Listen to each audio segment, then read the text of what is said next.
O Senhor esteja convosco. Ele está no meio de nós. Proclamação do Evangelho de Jesus Cristo segundo Marcos. Glória a vós, Senhor. Naqueles dias havia de novo uma grande multidão e não tinham o que comer. Jesus chamou os discípulos e disse: Tenho compaixão dessa multidão, porque já faz 3 dias que está comigo e não tem nada para comer. Se eu os mandar para casa sem comer, vão desmaiar pelo caminho, porque muitos deles vieram de longe.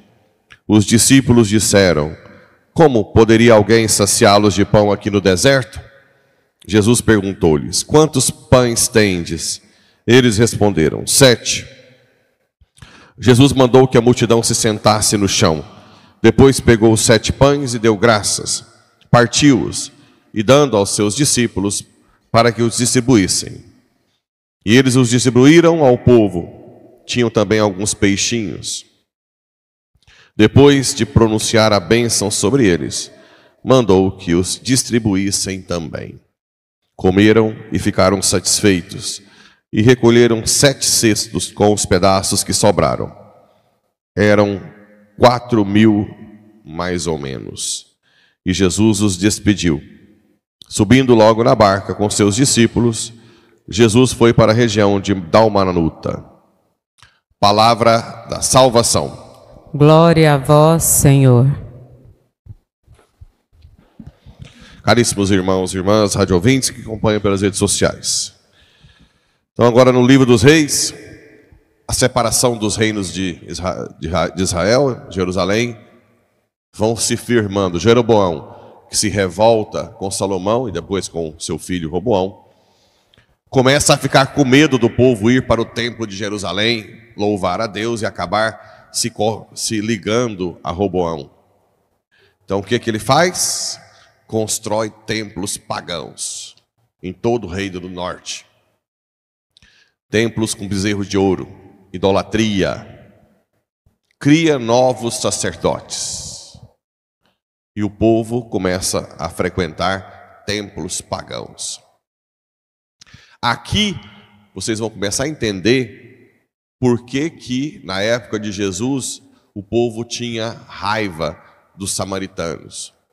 Porque a capital do Reino do Norte é a Samaria. E é onde começa aqui já desde o início da separação um monte de templos pagãos. Então eles se sentem, eles reconhecem o povo como um povo contaminado. Sem contar que a primeira invasão que acontece é dos assírios para o Reino do Norte, no ano 722, mais ou menos, antes de Cristo, que acabou arrancando o povo do Reino do Norte e enchendo de pagãos da Síria, né? Então são esses 2 fatos que faz com que, historicamente, os judeus e os samaritanos não se bicam. Lembra que João e Tiago, os filhos de trovão, mandam cair um raio porque os samaritanos não deixam Jesus passar por aquele caminho? E também a samaritana diz: não é permitido um judeu falar com a samaritana? Então agora vocês vão entendendo mais ou menos o porquê historicamente, né? Então aqui tudo por uma questão de um pecado de Salomão, que acaba gerando essa separação, e a disputa de poder acaba levando à idolatria. Nós temos que ter em mente que poder e dinheiro são 2 objetivos opostos a Deus. Repito, poder e dinheiro são 2 objetivos opostos a Deus. Pela terceira vez, poder e dinheiro são objetivos opostos a Deus. Guarda isso. Ah, padre, quer dizer então que a gente não pode, vejam bem, objetivos principais, né? Todas as pessoas que têm como meta poder e dinheiro não têm Deus no coração, mesmo que frequente a igreja todos os dias. Porque nada impede que frequente a igreja, que esteja até em pastorais. O coração não está em Deus. São pessoas apegadas, cheias de egoísmo, não devolvem o dízimo como deveriam, não fazem caridade, porque pensam somente em si e usufruem da religiosidade para se projetar. Não há possibilidade de se buscar nesse mundo dinheiro e poder e ao mesmo tempo Deus. Repito, não há possibilidade. Ou você busca primeiro a Deus acima de todas as coisas, e caso você tenha dinheiro, tudo bem, aí você vai ser uma pessoa que vai devolver o dízimo, vai ajudar a igreja e vai ser caridoso, que é raro, né?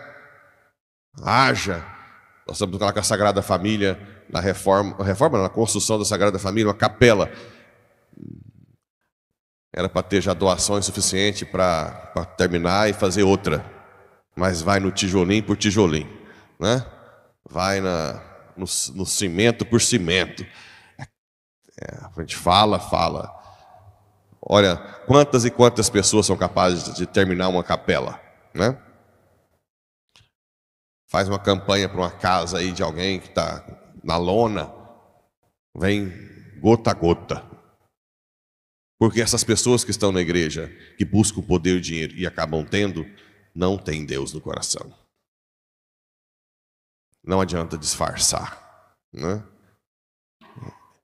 E é o que aconteceu com Jeroboão. Preferiu o poder a Deus.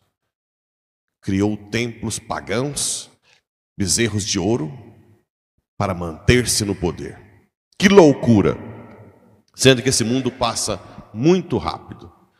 Esse mundo passa muito rápido. É loucura acumular, é loucura pensar só em si. Para os filhos depois se brigarem por herança, matando um a outra, querendo que você morra logo, né? Criar conflito familiar. Quantas e quantas famílias de posse acabam com o tempo destruídas. Não vale a pena colocar o coração nessas coisas. E depois no Evangelho, nós temos aí a multiplicação dos pães. Jesus vê uma multidão, estava numa terra pagã, e diz, eu tenho compaixão, eles têm fome. E os discípulos falam, Senhor, mas olha tanto de gente que tem. São 4.000, como é que nós vamos alimentar esse tanto de gente? E a primeira pergunta que Jesus faz, o que vocês têm? 7 pães. 7. Dá-me-los. A primeira coisa que Deus pede para nós, diante da fome do mundo, tanto de fome física quanto de fome da palavra de Deus, é o que você tem? Deus que nos criou sem nós, não nos salvará sem a gente. Nós precisamos dar o nosso sim a Deus.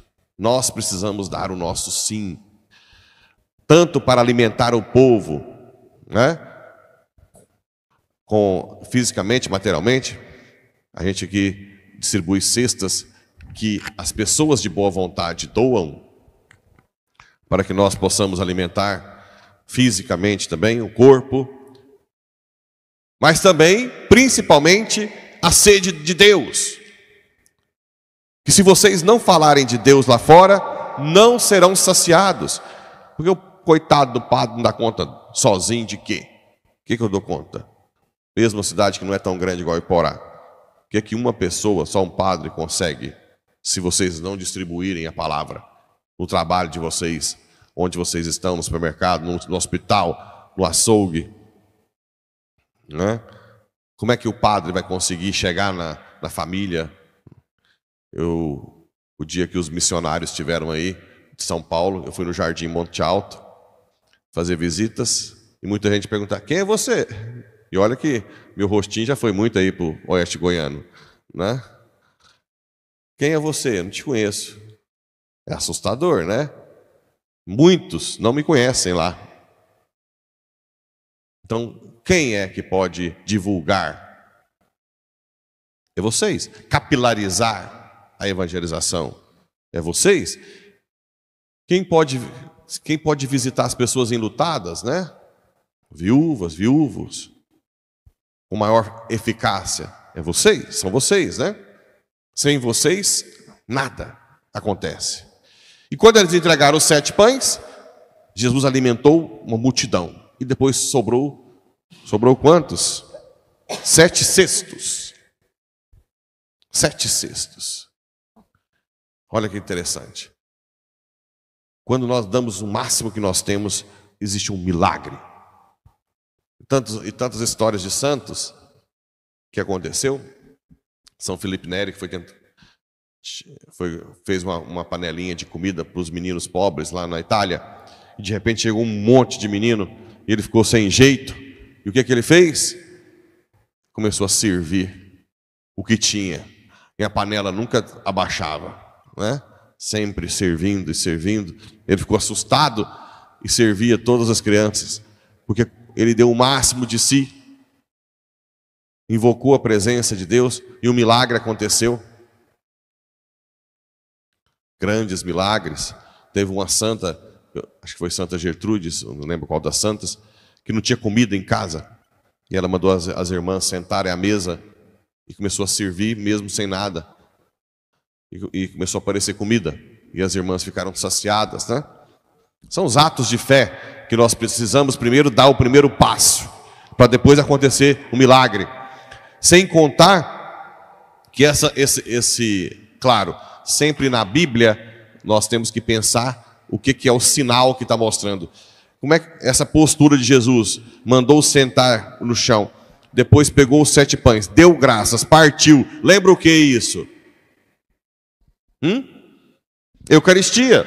Então isso aqui é a prefiguração, alguns padres da igreja falam, da Eucaristia universal, porque foi feito numa terra pagã. Então é a prefiguração da Eucaristia universal. É a preparação, mostrando que a Eucaristia também iria chegar até os pagãos. A Eucaristia não ia ficar só para os judeus. Aliás, os judeus que não aceitaram Jesus não recebem a Eucaristia, né? A Eucaristia é universal. Hoje, muito mais nós pagãos do que os próprios judeus que não aceitam Jesus. Para eles, o Messias ainda não voltou. Então, também tem essa conotação eucarística. Então, fica aí o desafio. Se você quer milagres na sua vida, de providência, ou mesmo de conversão, dê o máximo que você tem. Não dê a sobra.